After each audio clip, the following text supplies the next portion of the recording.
accomplishments that we've made this year. We had a focused infection control survey, and we only had one deficiency, and that deficiency helped us improve our infection control even more so. So we were really pleased with that. The original Rosie the Riveter was on Facebook with our t-shirt that we had, hashtag break the chain, and Rosie the Riveter was on there. So we're a little famous from that perspective. We received recognition from Newsweek as being in the top 10 nursing facilities in the state of Virginia. Our epidemiologist for the Rap Health District has made a comment that Dogwood Village is by far the best nursing home I have right now. So keep doing what you're doing. And he was referencing from the infection control perspective. We have been very, very fortunate, knock on wood. We have had no COVID cases. Our residents have not had COVID, so we are very pleased and proud to be able to say that. The Health Quality Innovations Network gave us recognition for being the Innovator of the Year for Virginia. And they are a national organization. And we came up with a very simple idea to protect our residents with dementia that would not leave their mask on. We created this clothing rack, and we put clear shower curtains on it so that we could bend it around them and keep them protected. And so we got Innovation of the Year for that. The U.S. government has put out a infection control training program, and they are tracking how many people in each facility have taken it. And we are one of the facilities at the top of the list in compliance with that. So we're very focused again on infection control. We created a visiting booth for our family members. We have added hospitality aides to our staffing so that they can assist our residents in ways to help the certified nursing assistants. We have developed an executive committee that is designed to bring our two buildings together more. We made our infection preventionist a full-time position, and this is going to be something that's required. But we've already done that, so we're ahead of the game from that perspective. We've had awesome teamwork. We have to test twice a week for COVID. And so our team has come together and everybody has volunteered. And in particular, our director of maintenance has just been phenomenal. John Molan is the name. And we've had a new competitive wage scale for our team members so that we can attract staff. Challenges that we've had, obviously COVID, and our testing supplies, making sure that we have enough tests. Again, we're testing twice a week, and we just found out that the positivity rate in Orange has gone up to 10.4%, which means that we have to continue the twice a week testing. We test about 500 people twice a week. So that's about 1,000 people that we're testing twice a week. So it takes an army to make this happen, really. We have to have all our team members involved. Families are very frustrated, obviously, because they can't come in and see their loved ones. We're trying to work with them as much as possible, and that's where the visitation booth comes in. But now with the percentage up over 10%, nobody can come into the building again until that percentage drops down. So that's unfortunate. The residents, it's challenging with their mental health because they have to stay in their rooms a lot, and it's tough. It's tough for them. I mean, you stop and think about this, been going on for 10 months, and we get to go home, but they have to stay in their room, you know, and so it's very challenging. So we try to keep them busy while they're in their rooms. Finances, we've had a loss revenue due to our census, which is down. People don't want to move in because they won't be able to see their loved ones. Plus, we're not getting the referrals from the hospital like we have in the past because the elective surgeries have been stopped and then restarted, And now they'll probably be stopped again with this surge that we're in right now. So it's a challenge from that perspective. Plus the increased expenses for the PPE and the testing supplies, and overtime, bonuses, that kind of thing. We're not allowed to have people in, so we haven't had any students. So we're not being able to draw from the CNA students and the nursing students. I already mentioned the census. We're really trying to be creative in our thinking process and being proactive as much as possible, but that's a challenge too, because everybody's getting COVID fatigue.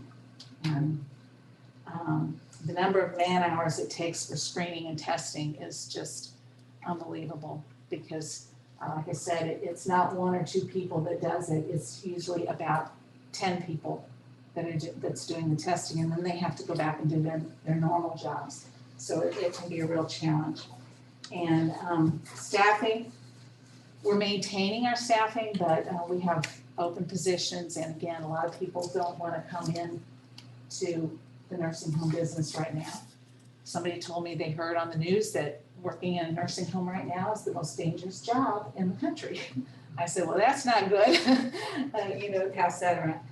And then I started as the administrator at the beginning of March, and the pandemic was right there waiting for me. So that's been a little bit of a challenge, but it's been wonderful to be a part of Dogwood Village. So just wanted to share those things with you. I might mention that one of the things that she does extremely effectively is communicating with the staff and the residents and the families. A recent letter she just sent out talking about the vaccine, that people are going to get have effects from the vaccine. They're going to have some sort of impact, and preparing people for that in advance, I think, is just super, because a lot of people are going to say, well, I took the vaccine and I got COVID or something like that. So, I mean, she's done a great job, and that's been going on, since March, that people, effective communications with the families, and that has made it a lot easier for the families to accept some real tough restrictions. I'm really pleased with that. It's been great. She and her staff are doing just amazing work. And I get reports on a weekly basis of what's going on, and we have our meetings, and we just sort of shake our heads to say, how's it all getting done? Anyway, thank you. Thank you. Thank you. Thank these ladies in the back of the room. I'm going to do this.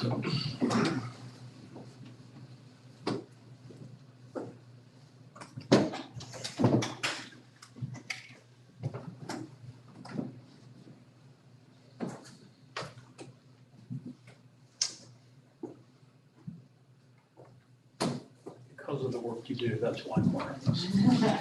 Thank you. And with the staff up here too? Yes, Sure, I could. come on up, team. I'll move back and mask up as well.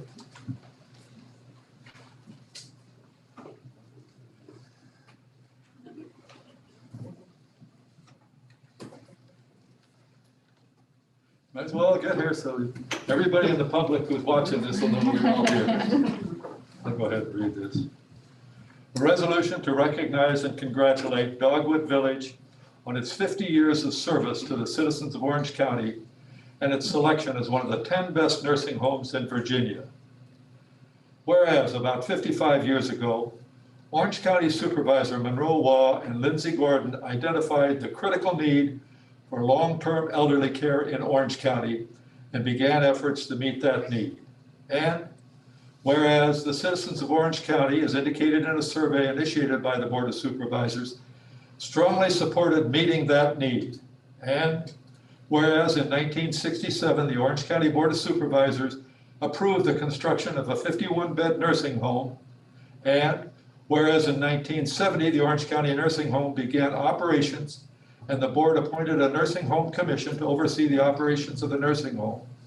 And whereas during the 1970s and 80s, the need for long-term care services in Orange County continued to grow, and the nursing home was expanded in several stages to 168 beds in order to meet that need. And whereas during 2002, the nursing home expanded again by 17 beds to take on a new role in providing rehabilitation services to the citizens requiring this medical service. And whereas during the years 2005 to 2009, the name of the nursing home was changed to Dogwood Village. The Dogwood Foundation was formed to provide new funding for operations and improvements, and a 66-bed senior living facility was constructed. And whereas on October 2nd, 2020, the Newsweek magazine and Statista Research ranked Dogwood Village as one of the 10 best nursing homes in Virginia. And whereas on November 19th, 2020, the Health Quality Innovators announced that Dogwood Village was the winner of the Long-Term Care Innovation Award for their effective approach to dealing with COVID-related distancing. Now, therefore be it resolved on this first day of December 2020 that the Orange County Board of Supervisors hereby expresses its sincere appreciation to Dogwood Village on its 50 years of caring service to the citizens of Orange County.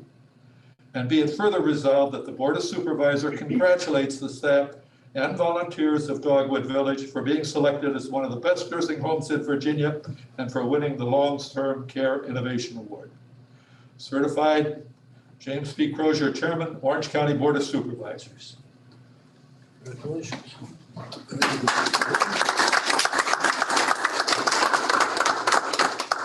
Again, thank you all for what you've done and what you've been doing for many years. And I know many of you have been there for quite a long time helping them out. That's been great. All right. Thank you. Thank you again. Thank you very Thank you much. very much. Thank you. Thanks for Thank coming. you. Thank you.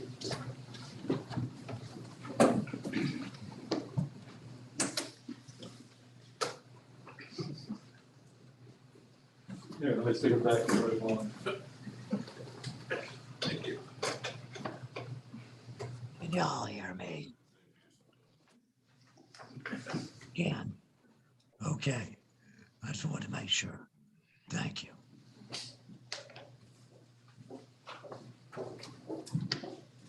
All right. Next up is the consent agenda. Move approved. Second. All in favor? Aye. Mr. Goodwin? All Yeah. right. Item 5A is new business, award of the contract for architectural and engineering services for renovations to the former Bluebell building. Amanda?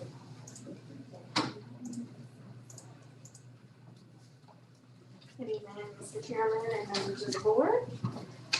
In front of you, we have a member requesting to award a contract for architectural and engineering services for the renovations of the former Bluebell building. In early September, we released a solicitation seeking proposals from qualified firms to provide architectural and engineering services to renovate the Bluebell building. The contracted firm is to create a professional plan to develop the building into a vocational center for students with class spaces for auto body, cosmetology, trade skills, nursing, culinary arts, and other programs. We received 17 responses. This selection committee, consisting of the county and schools, ranked the proposals and had interviews with the top 3. They were very good proposals, and each firm had quite a bit of knowledge renovating buildings. However, after much thought, we decided that Quinn Evans was the best qualified firm to provide the requested services. They have experience renovating older buildings into programs such as VOTEC for high school students. A cost estimate of $221,030 was received, which aligned with the projected cost for professional services. Funding for this project is budgeted at $2.5 million and is available in the school CIP fund, the Bluebell Vocational Technical Center renovation, project S0577. It is staff's recommendation that the board consider awarding a contract to Quinn Evans for the length of the project plus 1 year from the date of the final payment for work related to the project. Amanda, any questions? Was there an estimate of, or schedule that tells us the length of the project in terms of how you're going to characterize that in the contract document? Is that the actual, when the architect engineer starts work till the end of the construction or rehab, is that the project definition? Yes, Yes. so once the renovation is complete, it's a year after that. One thing I want to make sure we're clear on, this is evaluation of the entire structure. However, It's 6,000 square feet. okay, just wanted to make sure that we're, I'm sorry, it's for evaluation of the entire structure, but the VOTEC Center, the initial phase of it, will be 6,000 square feet. They will not occupy the entire building. And then there's another 6,000 square feet for future expansion. Yes. But just wanted to make sure we had that covered, because the way this reads, it could very easily read that the entire thing was for the VOTEC Center. No, just What the is the 6,000. connection between the school and and this contractor to be able to make sure that they're both on the same track? Do you mean that the school's needs are being met, Mr. Crane? I don't know what So in charge of the project, Mr. Berry's here, obviously, but Doug Arnold from the schools, he's in charge of special projects, and Aaron Payne will be sort of tag teaming that process along with a cohort of folks from both organizations. and sometimes contractors got their own ideas, and I want to make sure that they've got our ideas. Right. Absolutely, and I want to make sure they have school-specific ideas for, there's different requirements for safety and classroom sizes and things like that that are different than some of our regular construction projects, which is why we wanted to put a team together.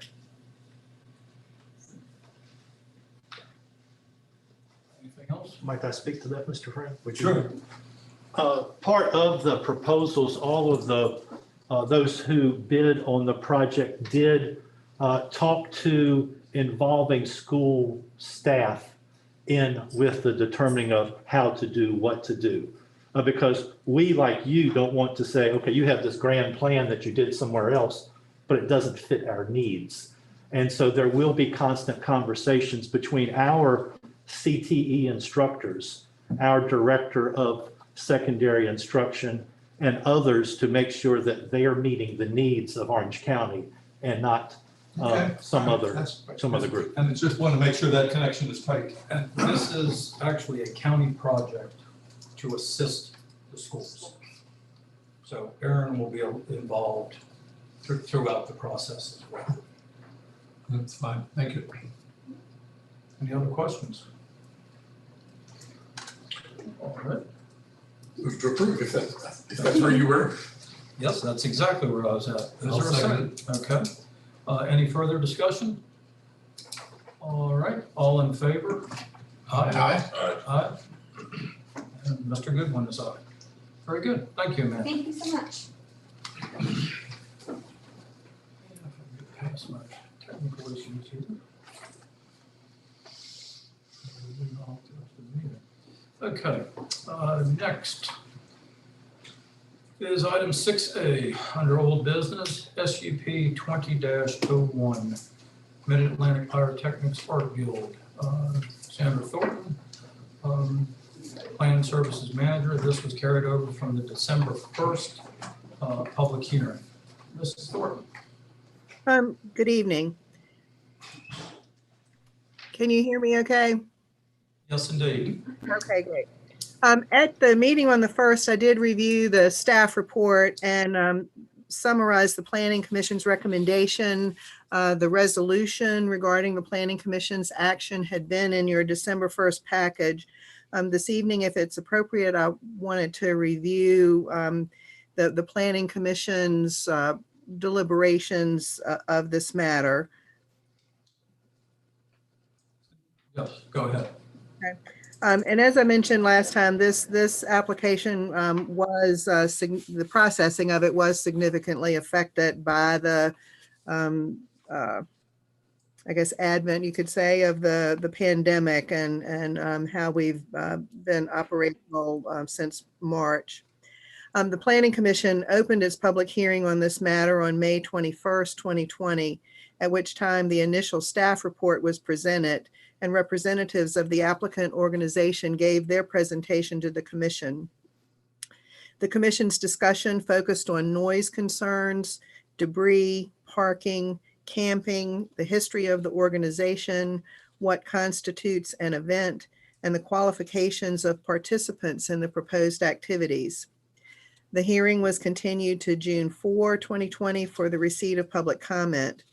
And it was anticipated at that time that all written comments, the deadline for which had been advertised for 5 p.m. on June 3rd, would be read into the hearing record. Due to the unusually high volume of comments with a short window during which commissioners could review them, the June 4, 2020 meeting was canceled and the hearing was continued to June 18, 2020, with the public comment period remaining open until June 15. During this period of time, the applicants were provided with copies of the public comments as the commissioners were receiving them.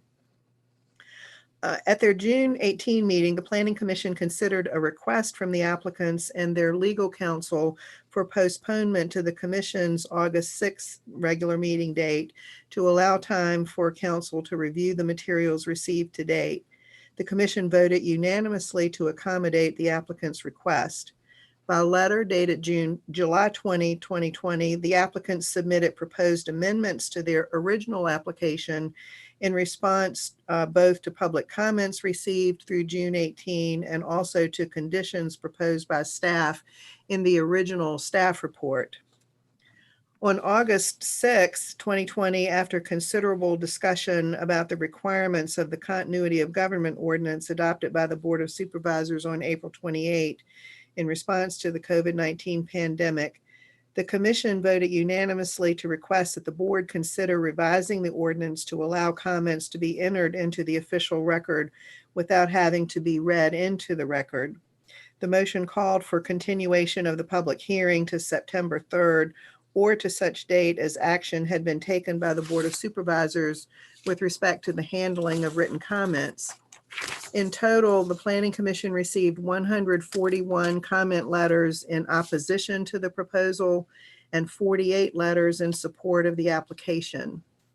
It should be noted that the number of letters in opposition represents some number of duplicates, as some individuals and households submitted more than one set of comments. And it should also be noted that among the letters supporting the proposal, a number had been received from non-Orange residents and property owners, but also that a number of adjacent property owners had written in support of approval of the proposed special use permit. Subsequent to that commission discussion, it was determined that the continuity of government ordinance did permit comments to be entered into the public hearing record without having to be read into it. So the matter was included on the September 3rd Planning Commission agenda. At that time, the commission's public hearing was closed and supplemental staff comments on the applicant's July submittal were reviewed and considered.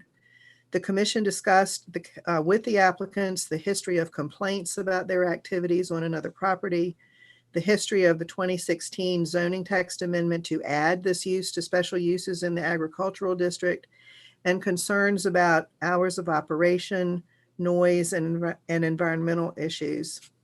Commissioners acknowledged that the applicants had been good citizens, but based on the public responses overwhelmingly in opposition to the proposal, the commission voted 3-1 to recommend denial of the application to the Board of Supervisors. If the Board of Supervisors wishes to consider potential conditions for approval of the special use permit, the staff has proposed some conditions which I will review. The board may, of course, modify, remove, or otherwise edit these proposed conditions, as well as add other conditions as deemed appropriate. The following are intended to address potential impacts of the proposed use and to ensure compatibility of the application with applicable provisions of the Orange County Zoning Code. It must be noted that as presented, the proposed activity is not compatible with the intent and purpose of the agricultural one future land use category in the county comprehensive plan, although it must be recognized that the predominant use of the land, which is open space and agriculture, is in fact compatible with the comp plan. So as proposed, the terms of the special use permit would be to allow conduct of pyrotechnics testing and manufacturing as defined in section 70-1 of the Orange County zoning code with associated on-site dry camping and group assembly as defined herein on the property identified on the Orange County tax maps as parcel 61-32. For the purposes of special use permit, dry camping and group assembly shall be defined as on-site overnight stays solely by members of Mid-Atlantic Pyrotechnic Arts Guild Incorporated and excluding the general public. A campground as defined in section 70-1 of the Orange County zoning code, which offers accommodations to paying guests from the general public, is prohibited. With respect to uses and site design, there are 11 conditions proposed. 1, this SUP is to allow pyrotechnics testing and manufacturing by members of Mid-Atlantic Pyrotechnics Arts Guild Incorporated as described in the application with cover letter dated December 17, 2019, submitted by the applicant and as modified by correspondence dated July 20, 2020 from David G. Stoddard, President, which sets forth particular clarification to portions of the aforementioned application, as well as proposed amendments to said application. 2, activities shall be conducted on site in accordance with the locations as generally depicted on figure F1 site plan attached. Parking will generally be in the area designated on the site plan. If additional parking is required, it will be in the nearest field east of the entrance gate, which borders Woolfolk Lane. 3, an Orange County fireworks display permit approved by the county administration in conjunction with the Orange County zoning administrator shall be required for each fireworks display event or for such multiple fireworks display events as the county may determine appropriate. Prior to the issuance of the first such fireworks display permit each calendar year, it shall be verified that no bald eagle nests have been established within a distance close enough that the activity would interfere with the nest site. 4, notification signs shall be posted a minimum of 1 week prior to each fireworks display event and removed at the event of each such event weekend. 5, debris shall be removed from the property and disposed of at the end of each event. 6, any explosives on the property shall be stored in accordance with Virginia Department of Fire Programs regulations and applicable ATF regulations. 7, fireworks activities shall be limited annually to the period beginning May 1 through October 31, during which time there shall be no more than 4 weekends scheduled for fireworks activities with no more than 1 event per month. There shall be no fireworks activities during the month of August in any year. 8, testing shall be limited to Fridays and Saturdays between the hours of 1 p.m. and 4 p.m. 9, displays of fireworks shall be limited to Fridays and Saturdays between the hours of 9 p.m. to 10:45 p.m. There shall be no displays of fireworks on Sundays through Thursdays, except for celebrations of holidays or other special events as may be approved by the county administration and zoning administrator. There shall be no fireworks displays whatsoever on school nights. 10, salutes shall be limited to 4 inches or less in any dimension.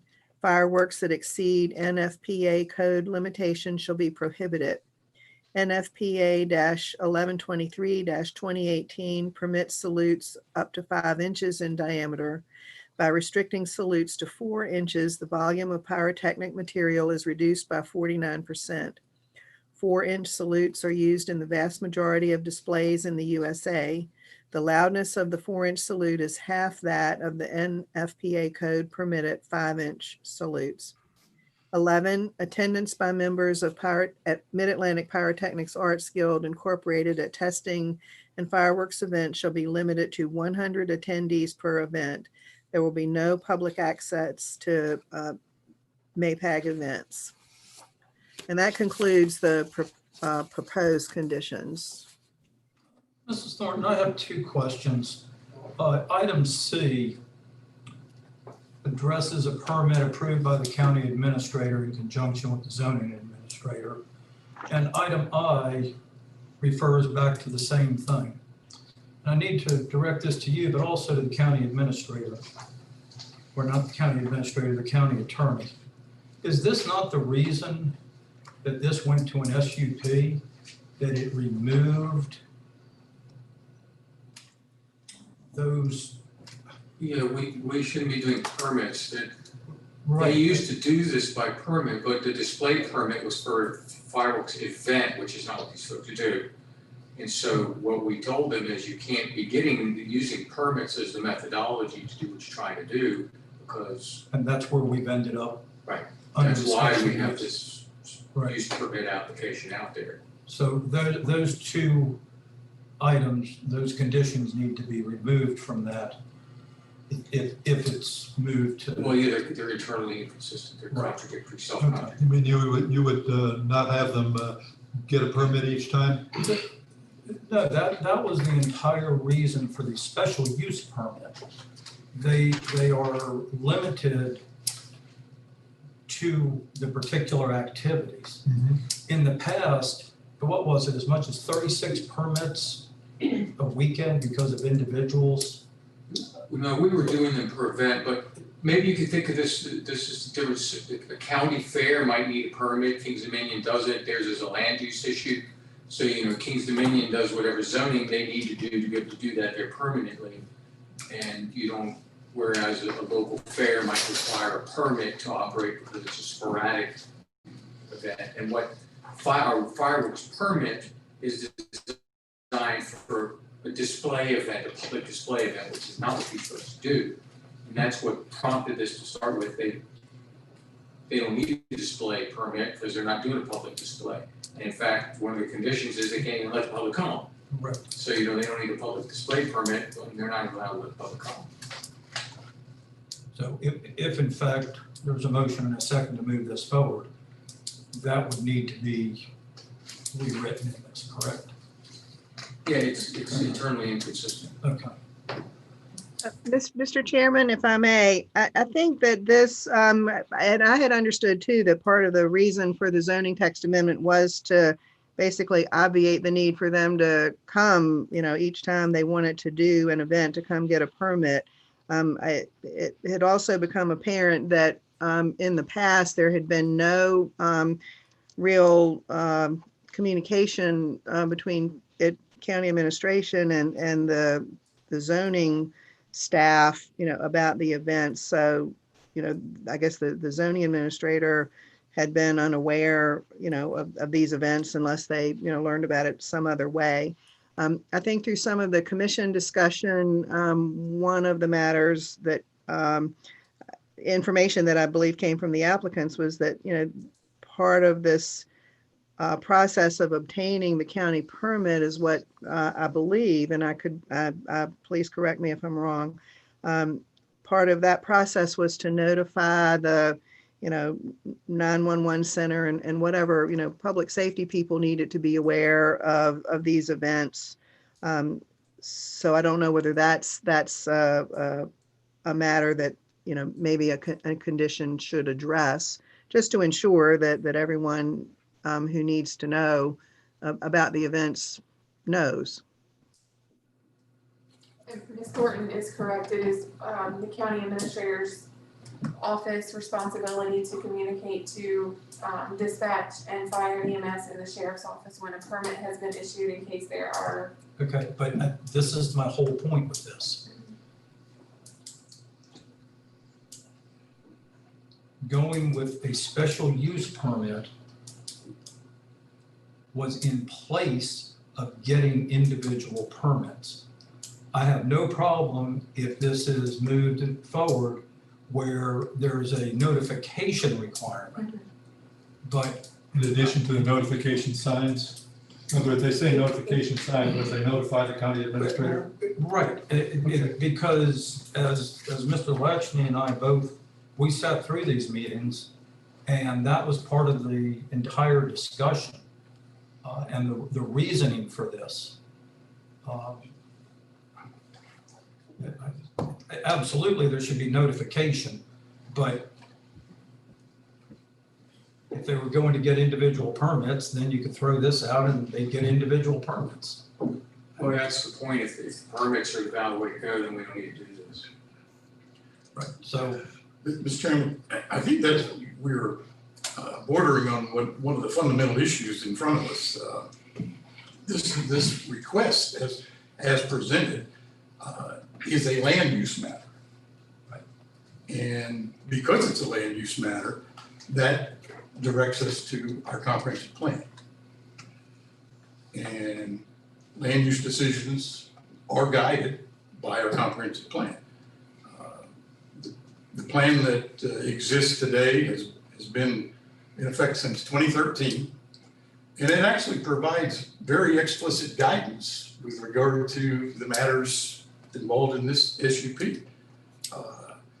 I say it's been around since 2013 because one of the things the plan says is sort of a general setting is that one of its main purposes is to communicate to all the stakeholders, and it goes and gives a list. It talks about landowners, residents, elected officials, investors, developers, and so forth. The purpose of the plan is to communicate to that array of stakeholders what the expected land use developments and patterns are going to look like according to the plan across the entire county. In 2013, when this plan was adopted, the land use categories were redefined and refined to help that communication. And one of the 5 categories that was established at that point was called an A1. Just so happens that this particular property that's the subject of the SUP is in the A1 land use category. As a matter of fact, behind the county administrator, there's a map, and that green area, the southern tip, is an area of A1, and it includes the properties in question here. A1 is a special category because it was created, and in the language from the plan, it says something like this: for the purpose of protecting the rural, agricultural, historical, and conservation areas of the county. To achieve those purposes, the plan is very specific. It allows only 3 uses, and it uses the term allow, or allowable, I think is actually the word that's in there. And those uses are agriculture, forestry, and homesteads. That's it. Now, it does say within agriculture, there's a farm stand or a farm stand that can be there. And it defines homesteads to include large estates. But when you boil it down, what it's really saying is there are 3 allowable land uses in A1: agricultural, forestry, homestead. In my analysis of this, there is no set of conditions, or frankly, no torturing of language that can make this request look like agriculture or forestry or a homestead. And as a point of emphasis that Ms. Thornton mentioned, the Planning Commission, which is really the organization that takes the lead in developing our comprehensive plan and is very knowledgeable in understanding the underlying intents, they found in their resolution that this application was, and I think it's a quote, inconsistent with the 2013 comp plan. That was their assessment. I think they got it right. So whenever you're ready for that point, I'm prepared to make a motion that we actually apply the plain language of the comp plan. I'm afraid I disagree with you on that determination. Okay. Well, I haven't made the motion yet. I'm just. I'm not talking about announcing motion. that I'm just talking about the determination. I mean, back in 2016, we went ahead and passed an ordinance that allowed fireworks in the county in the agricultural area. We did. So, and we said 50 acres is a minimum because we were trying to get it away from anything else. And we're saying, if I go to A2, which is the other agriculturally zoned area, we're saying that those areas basically have scattered groups of residences, subdivisions, and things like that. So if we pass this ordinance to create this thing for 50 things, it seems an A1 is more appropriate to that than an A2. But A2 also provides for commercial and businesses and those. But I don't kinds see of this as a activities. commercial activity. I mean, I see this as a recreational activity that doesn't necessarily impact the agricultural aspects of it. I mean, you still got open fields. You're not building a lot of buildings there. You're not running a commercial operation. You've got people coming down to do recreation. And so I see this as more appropriate to A1 than to A2. Well, maybe we find it's not appropriate anywhere. Well, That's the other possibility. And if that's the case, then we need to remove pyrotechnics and fireworks from the zoning ordinance altogether. But I don't see that's a necessity. I mean, to me, it looks like A1 is the place to put this, where you don't have a lot of people, you don't have a lot of development, and you don't have a lot of residential areas that could be impacted by it. So, I mean, it just seems it's more appropriate in an A1 than an A2. Well, I think that's a separate question. Appropriateness is a separate question from the plain language of the comp plan. This is not ag, this is not forestry, this is not a homestead. And page 25 could not be more clear. Mr. Johnson. Well, it says to be protected from residential and commercial growth. Yeah, look later, look at the I think it's in the table there. I don't have it in front of me. Read the language under A1 on that table. I see the table Table over here, sir. On the table? that defines it. Okay. Protect the rural agricultural historic conservation areas by preserving open space, which this does, limiting population, which this doesn't have any impact on, allowing little or no development, which this doesn't do, Now you're getting to the words. other than agricultural, forested, farm markets, and homesteads, and larger estates. Right. Well, I mean, we're talking about, we have in other parts of the thing, and the state does this, is saying farm tourism is a part of what we do in the state now. And this seems to me just another aspect of providing recreation, or whether we call it pyrotechnic tourism, or. Like I said, you can torture the language, but it requires torture. I'm just having a hard time, thinking that if we decided we want to put this in the county, that we're saying that A1 would be, to me, to be a more preferable place, because that way you have more open space and less people impacted. All right, Mr. Johnson, did you have any comment? I may have a comment or two. First of all, on the YouTube feed right now, we're scrunched up in the corner and we look like 5 ants sitting up there. So it's difficult for anybody who's watching on YouTube who's not intimately acquainted with our voices to know who's speaking. So I am Mark Johnson. I don't want the rest of you to get blamed.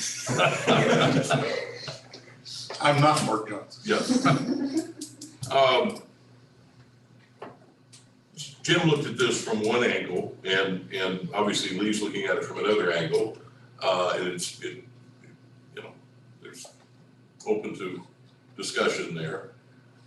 But I look at this strictly from a sort of I can get along with either one of them on their particular points about A1 versus A2. I think anytime we look at rezoning, we need to look at what is the current zoning in that area? What is the expectation that people who live in that area have? And will the proposed rezoning, which is what this is, even though it's an SUP, will the proposed rezoning leave intact the right of the people in the area and in the county, as well as allowing, we've now gone large screen on YouTube, so you can see us a little bit better. So that the applicant can get what they want, but also the landowners in the area and the county as a whole also have their rights preserved. So it's difficult for me to look at this and say that there's anything for Orange County in this. It's not tourism. You can't say this is tourism because they specifically said that there's not, public's not going to be involved. So it's really not tourism. I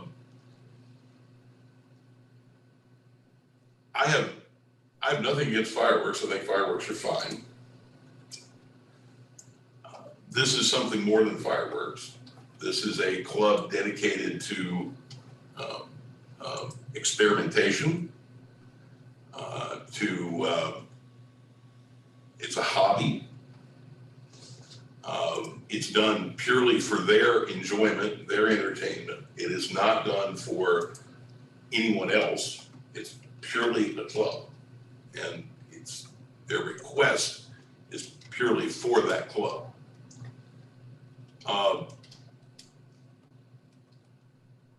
When I look at these issues too, I look at how long have they owned the land? Have they been doing something like this for a while, and because some rules changed, maybe they need a special use permit? No, they bought this land fairly recently. They bought it, as near as I can tell, specifically for this purpose. Orange County citizens have been overwhelmingly opposed to it. The people who are in favor of it are overwhelmingly from Vermont and Atlanta, Texas, all over the place. So I don't feel any necessity to support this just because it's what some club, some hobby group wants to do. I've got to see something in this for Orange County. And there's no benefit to Orange County that I could see. Now, I can go off into a parallel universe and argue that under property rights, you should be able to do this. Okay. I know that there's people who will say, well, you can go out and shoot guns and they make noise. Okay. But that's not really the point here. Because we're not deciding whether somebody can shoot guns. We're deciding whether or not somebody can build explosives and set them off for fun in the middle of an agricultural area. That's what we're deciding. That's what our ordinance gives us the responsibility to do. And I can't see where this is good for Orange County. I can't see where it's good for the neighbors. And if we allow this, then I'm kind of looking around the county and saying, well, if somebody wants to do this tomorrow somewhere else in the county, how are we going to deny them? I mean, if this is just a fun thing where people are setting off fireworks and so we're going to allow it, then I don't see how if anybody else comes up with 150 acres, on what basis are we going to turn them down?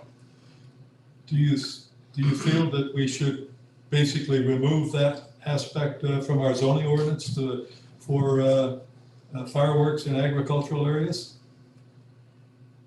Well, that's another issue, and I'm not prepared to really discuss that, and I'm not sure what the county attorney might say about that. Well, we have in our ordinance, we have, certain zoning classifications, like I think agriculture is one of them. I was just talking about this today. One of the uses in agriculture is airports. Well, we would be hard pressed to approve an airport commercial airport somewhere in Orange County. It's in our ordinance, yes, but it's not something that we would really seriously consider.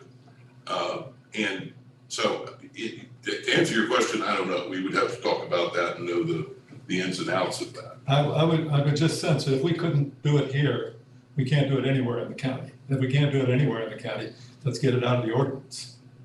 Well, I don't necessarily agree that I don't agree with you that this is the most appropriate place in the whole county. Okay, I'm not gonna get into where I think it's more appropriate, because I don't wanna get, run off the road on the way home. But I think it's a difficult argument to say this is the most appropriate. Let me back up just a little bit, just to do a little more history on this. This club, members of this club have been in this county for many, many years doing exactly this. They were doing it down in my district, and it bordered Mr. Frame's district. And it was at a point where the residential development had encroached on the area. And that there was a need, because this wasn't just a 4th of July celebration or whatever else. And unfortunately, a picture has been painted that this is just a club, and that is the picture that has been painted. It is a club. I can't speak for the applicants, but I believe they would be more than happy to have the public there. But I believe due to public pressure from the people that don't want this, they removed that portion of it, excuse me, from their application. The real unfortunate part of this is they've said, and the county worked with them, that 50 acres was the safe, acceptable minimum to do this. They do training for the state police, for their ordinance people. They do a lot of training, a lot of goodwill type things. But when the ordinance was drawn up, unfortunately, the landowner that they had been at for a very long time was unaware of how much land he had. And the fatal mistake here is they unfortunately did not do enough due diligence, ended up having 47.5 acres or something like that. So it put them away from a willing landowner and immediate residents that really did not complain about it, that enjoyed it. There were a number from Lake of the Woods that enjoyed it, a number that did not enjoy it, and the public had come to it before. So through this process, they have become just a club that wants to do it for themselves. That's the only thing I really needed to clear up, is they had been very open, very welcoming of people coming and everything else. Well, but I just wanted to make sure that there was more backstory. But my comment, I don't have anything against the applicants. I think that they're probably fine people, and as far as I know, I don't know them personally. That's why I'm equivocating. I'm not casting aspersions. And I accept the fact that they're absolutely professional and know what they're doing and so forth and so on. I'm not quibbling about that. What I am saying is, for whatever reason, this has been squeezed down into basically it's a hobby and it's a club. So this is not something where, like a standard tourist attraction where you want as many people as you can get within reason to come in. And I concur with you. We're not doing that. So therefore, this really almost becomes purely, if you're going to vote in favor of this, you pretty much have to do it on a basis on, well, I think it's their land, they ought to be able to do what they want to. I don't know of any other way you can justify it, because the Orange County's not getting anything. Orange County residents are not getting anything. And I mean, I know that they do some events and that sort of thing, but that's not enough to justify a special use permit that will greatly impact people in that area and has the potential to greatly impact people in other parts of the county. Because the next person who comes up with something similar to this, if we approve this, we're gonna be on shaky footing to turn someone else down for the same thing. And that's part of my argument. We either apply the language of the comp plan rigorously and literally, or we should change it. And that day could come as well. And so it's, I mean, I don't get to the point where I'm assessing the goodwill of the applicant or anything. I don't question their goodwill at all. That's not the issue. There are some technical issues here too. If I recall the language in our ordinance, it provides for the ability to test and manufacture. It doesn't say anything about displays, salutes, or any of that stuff. It's very specific as last time I looked at it, which was not today. No, that's what it says. It says something like testing and manufacturing. And so there are sort of internal technical issues with the application and its compliance. You say you're testing it when you're displaying it. Except that in their application, they define testing at a certain hour on a certain day. But we don't need to get to that issue. As I said before, there is no set of conditions that can make this ag, forest, or homestead. And that's where we are. As much as I would like not to at this time, I would entertain a motion for either approval or denial. I got a couple other comments here. I'd like to continue this discussion, or I can do it when it comes time to my vote. I don't care. Okay, go ahead, Mr. French. Well, I mean, we've had a lot of people who have said, no, they don't like it. And I tried to look, and there's a few who are close enough that they probably will be impacted. But I would say the majority of them are 5 miles or greater from this location, and I find it hard to have that they have a significant impact. My sense is that they are concerned about the character of the county, because if we do this, they see this as something changing the rural nature of the county. Now, I have been down when we were actually, Cracker Jacks were doing this at my end of the county, and I didn't see that as anything having an impact on the rural nature. So I mean, I don't see that as an impact. One other area, this is, how many SUPs does a county get that gets attention all over the country? At least, I mean, we had the last time this happened was with Walmart, and then we were getting comments from as far away as Australia. But this one is coming up down the East Coast, and I really hate to say, okay, we've got all these people who are going to be very cued into whether or not we approve this SUP or not. So there'll be a whole bunch of people, hundreds of them, that are going to know we said yay or said nay. And if we say nay, does that mean that we don't want them to come to Orange County? Are we going to say that we don't want outsiders in here doing anything? Is that going to have an impact on our tourism? I mean, when we did the thing with Walmart, part of our concern there was, would we be considered a business unfriendly county? Fortunately, Walmart found another location and we were able to deal with that issue. But I'm just saying that this would seem to me that we are an outsider unfriendly county with this SUP denial. Mr. Chairman, if I could respond to that.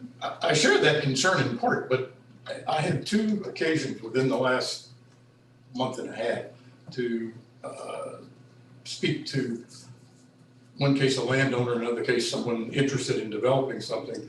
And as I learned about what they were trying to do and where, I asked them if they read our comprehensive plan. In neither case had they read it. Doesn't surprise me. It just so happened in both of these, unbeknownst to them, in both cases, there were in A1 areas. So I recited to them a little bit about A1 as I did tonight. And I got this long silent pause on the other end. Part of my reason for mentioning that this plan was adopted and has been in place unmodified in this portion since 2013 is we did announce to the world what the expectations were in A1, what the purpose of A1 was. And so were this a situation, as Mr. Johnson mentioned, where we had sort of changed the rules in midstream, I think we would have to be quite careful about what kind of reaction we would get and what kind of image we're sending to the community and to the world. But in this case, it was very clearly announced, at least by 2013, and has been unchanged. Well, and, I mean, and Lee, I think we are elected to represent Orange County. Okay? We're not elected to make people in other states feel warm and fuzzy about Orange County. No. Now, I'm certainly not going to go out of my way to make someone in Iowa think, boy, those people in Orange County are just a bunch of crabs. Okay, but we're talking about we spend a lot of money on a tourism department to talk about the things that make Orange County special and will make you come here from another county or another state, or maybe even another country. So we're not in any way being unfriendly to outsiders. And they're actually outsiders who move to Orange County, and then they're part of the community, and they actually have a stake in it. But when you're talking about someone who, they want to come to Orange County, I mean, you would run into the same thing if you're going to have a racetrack. I mean, you'd have drivers from up and down the East Coast who would say, yeah, I think it's great to have a racetrack in Orange County. Let's put But not an A1. let's put Daytona in Barbersville. That'd be great. We come down there and race our cars. So, I mean, certainly we don't want to appear to be, backward and against outsiders because we think they're going to pollute us. But we need to represent Orange County and the people of Orange County and do what's in their best interest. And in this case, to me, that's pretty clear. All right. I would like to go ahead and get a motion for either approval or denial. Mr. Chairman, I'll finish my motion that I started. I'd like to move that based on the inconsistency with the comp plan, that we deny the request that is known as SUP 20-01. A second. Second. Okay. We will have a little more discussion before we take a vote on this particular motion. I've done a lot of homework on this, but there was one piece of homework I didn't do until the public hearing opened. And that was when Mrs. Thornton was reading that it was in A1. Because it was on the paper as being an A2. And I differ from Mr. Frame a little bit, and I felt that everything was appropriate. The A1, absolutely, I think is there for a reason. And I will be the first one to tell you, I think that this organization is superb. The people in it are superb. I've had many interactions, and I think it's quite honestly admirable that there was not one, but purchase of 2 pieces of property for this. And I'll leave my comment at that because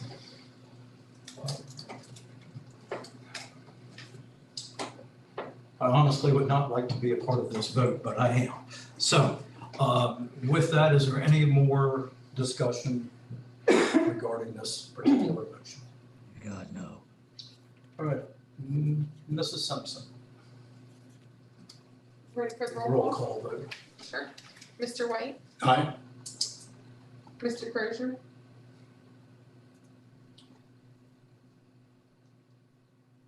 Very, very, very reluctantly, aye. Mr. Frame, Nay.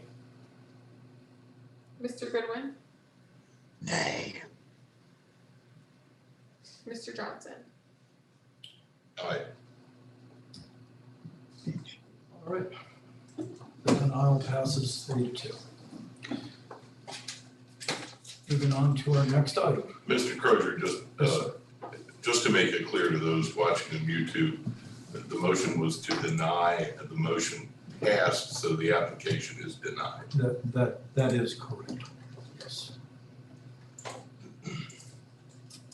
All right. Moving right along to rezoning 20-02, SUP 20-03, Storeland LLC. This is carried over from the public hearing on December 1st. Mrs. Thornton. The Planning Commission opened concurrent public hearings on rezoning 20-02 and special use permit 20-03 on October 1st. It was noted at that time that staff had received a number of telephone inquiries about the proposal, primarily from Lake of the Woods residents. Steve McLean presented the proposal on behalf of the applicants, explaining that it would be very similar to Culpeper self-storage, which he previously developed. The commission's questions and discussion focused on lighting, noise, buffering, outdoor storage, hours of operation, site access, and wetlands, stormwater and drainage concerns. The hearing was continued to October 15 for receipt of written public comments. The commission did request that the applicant provide a revised site plan, or rather site concept plan, and information pertaining to noise regulation prior to the October 15 meeting. On October 15th, the commission admitted comments received into the hearing record, reviewed the applicant's supplemental materials, and continued discussion of stormwater management concerns, vegetative buffering and landscaping, hours of operation, fencing, and noise concerns. Commissioner Capell suggested that screening be a condition of the requested rezoning. However, staff did indicate that this would require that a proffer be submitted prior to the Board of Supervisors public hearing. Commissioner Hutchison moved to recommend approval of rezoning 20-02. The motion was seconded by Commissioner Capell and carried unanimously. Commissioner Hutchison moved to recommend approval of special use permit 20-03 with conditions as discussed. The motion was seconded by Commissioner Capell and carried unanimously. The proposed conditions are included in the resolution that the board previously received. If you would like for me to review those, I'm glad to do so. Anyone have any? No, not necessarily, Mr. Thornton. Oh, wait a second. I have a question. Yes. The plan that is dated November 27th, it shows the boat storage area. I don't know if you can see this, but it shows the boat storage area in between all of the buildings. Is that the one? Is that locked into the into this SUP? If the condition refers to the material submitted as the controlling documents, then it will. Okay, so that, okay, because there was a request on the part of Lake of the Woods to include a provision so that it wouldn't be visible from Lake of the Woods, but it would seem that this, since this is the plan, it already does that. And that was the applicant's intent when he spoke. Well, as I say, if this is the document that we're talking about, then that's already in the SUP as one of the as a controlling document. And it has buffering of the buildings and other things around it. Yeah, it's got, I don't have it in front of me, but I think I here it recall is. when you showed it. It's got the storage area in here. Yeah, right. Here's Stream buffering, all the deeds. yeah, all that stuff, yeah. Okay. And the second item, there were three items requested by Lake of the Woods. As conditions in the SUP, Another one was that they wanted the site plan and the stormwater stuff to be deliverable, or they wanted to be able to see it. And once those things have been submitted, they're public documents. Is that correct, Tom? And therefore, they have a right to it anyway, so it doesn't necessarily need to be as an SUP condition. No, I mean, they would be foilable. Huh? Yeah, whatever they file would be foilable. And the third item that they asked to be deleted, he offered two areas of possibilities on buffering. A 50-foot buffer should be maintained on the rear, consist of a 30-foot natural buffer plus the planting of a single row of Leland cypress and the 20 feet of buffers closer to the fence. Or a cleared 50-foot buffer to be planted with a minimum of 2 rows of Leland cypress. They would like to remove that. I talked to the developer, he doesn't have any problems with that. We'd stay with the one row of Leland cypress and leave the rest of the 30 feet as natural. So other than that particular change to the SUP conditions. So that's a period after the word erected, and then we delete the rest of that. Yeah, period there. All right, did you have anything else, Mr. Thornton? Yes, sir.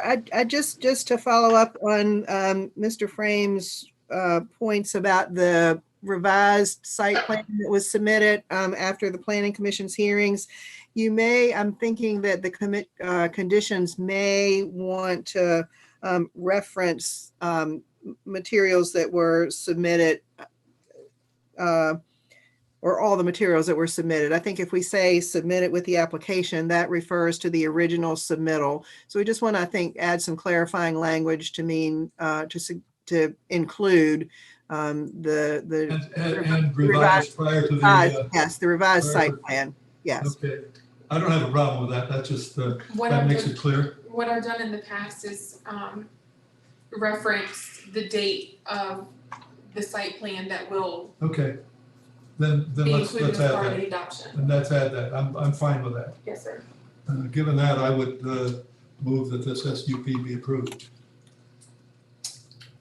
Okay, I Rezoning believe we first. have to do the rezoning first, Yes, Mr. sir. Frame. Oh, okay. All right. Would you make that motion? I make that motion to Second. Approve the rezoning. You got a second? approve the rezoning. Mr. Goodwin, second. Mr. Goodwin seconded. Any further discussion? All in favor of the You rezoning? should take a roll call because it's an ordinance. Roll call. Yes, sir. Mr. Frame, Aye. Mr. Johnson, Aye. Mr. Crozier, Aye. Mr. Goodwin, Aye. and Mr. White. Aye. 5-0. Passes unanimously. All right, now for the SUP. Do we have I motion to approve the SUP with the modifications to the conditions as discussed. okay. Is there a second? Second. Mr. Goodwin seconded it. All right, roll call vote. Or Mr. Any Cro- further discussion? Okay, roll call vote. Mr. Crozier, Aye. Mr. Johnson, Aye. Mr. Frame, Aye. Mr. White, Aye. and Mr. Goodwin. Aye. 5-0. Very good, moving right along. We now move to Director Constitutional Officer reports. I don't believe we have any. Mr. Latchney, County Attorney's report. Just Merry Christmas, everyone. Thank you, sir. Mr. Voorhees, County Administrator's report. Thank you, Mr. Chairman. Merry Christmas as well. Also, just for the public watching out there, we are going to have our administrative offices closed tomorrow due to this weather event, but because of all the teleworking we're able to do, we'll hopefully continue for the most part to be operating, and we do think about our public safety and other essential workers who will be out in mass trying to keep delivering services and clean up so we can open a little late on Thursday.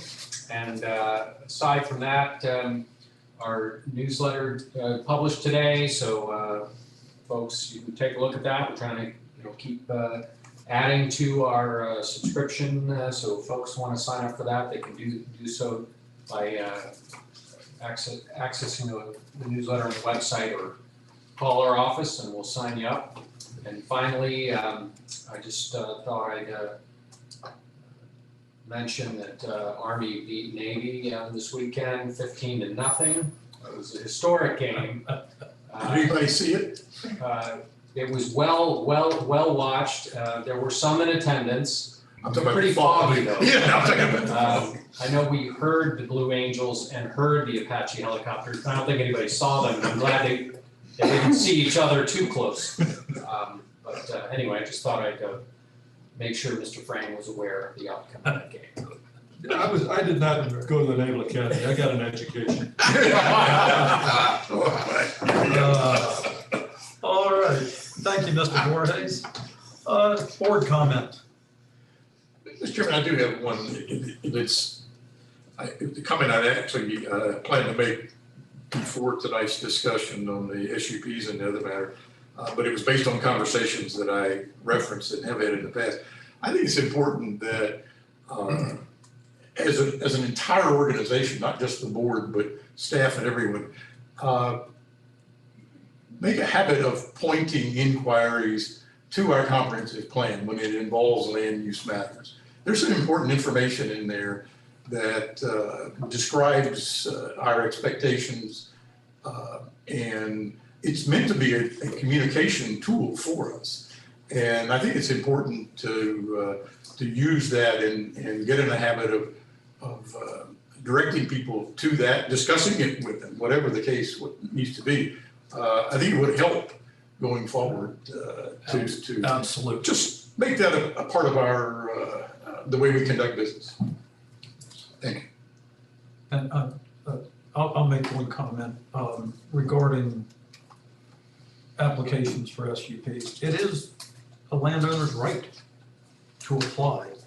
It's not a guarantee, but it is a right.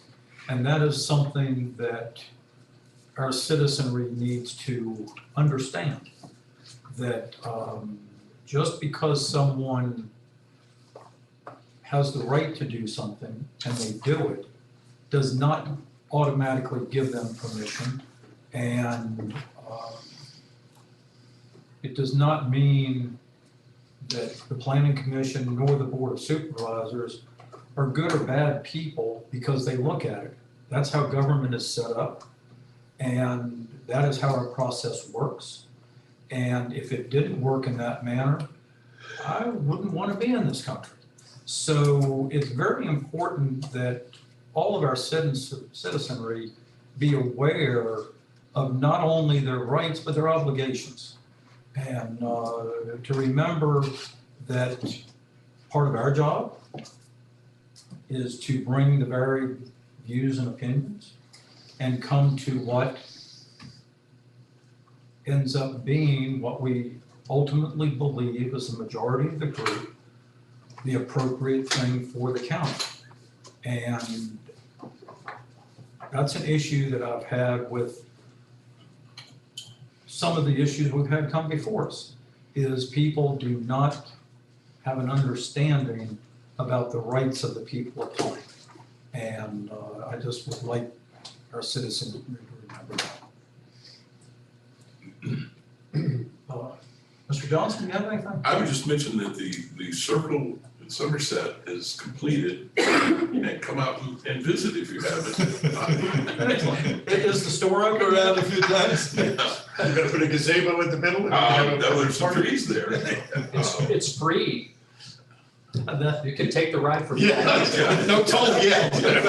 And you can do like I did, you can go down each leg and approach it from all four directions. Just to It's still a circle. No, they did a nice job, and all joking aside, I certainly hope that will cut down on accidents and eliminate injuries and loss of life that we've seen at that intersection over the years. Absolutely. Yeah. Mr. Frank? No comment. Mr. Goodman? Yes. Merry Christmas to everybody, and may God bless everybody for a new year.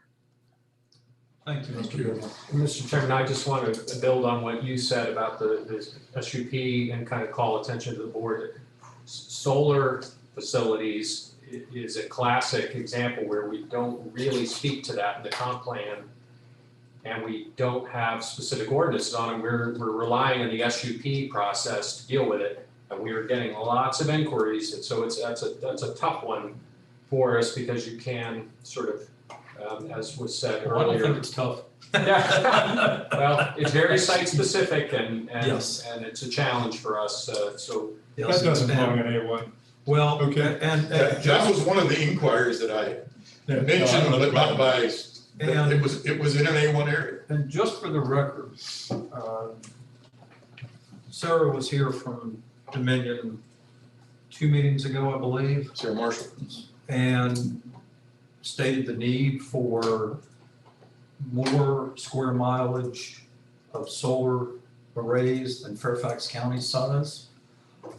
And that is something that unfortunately, I believe the state has already begun to shove down our throat and water down our ability to control, which I have a major issue with, but right now it's been a compromise. So that is something that, yes, unfortunately, they can apply. So thank you, Mr. Borges. All right, let's see, next is going to be, I believe, our calendar items. No, appointments to boards, commissions, and committees. Does anyone have anything this evening?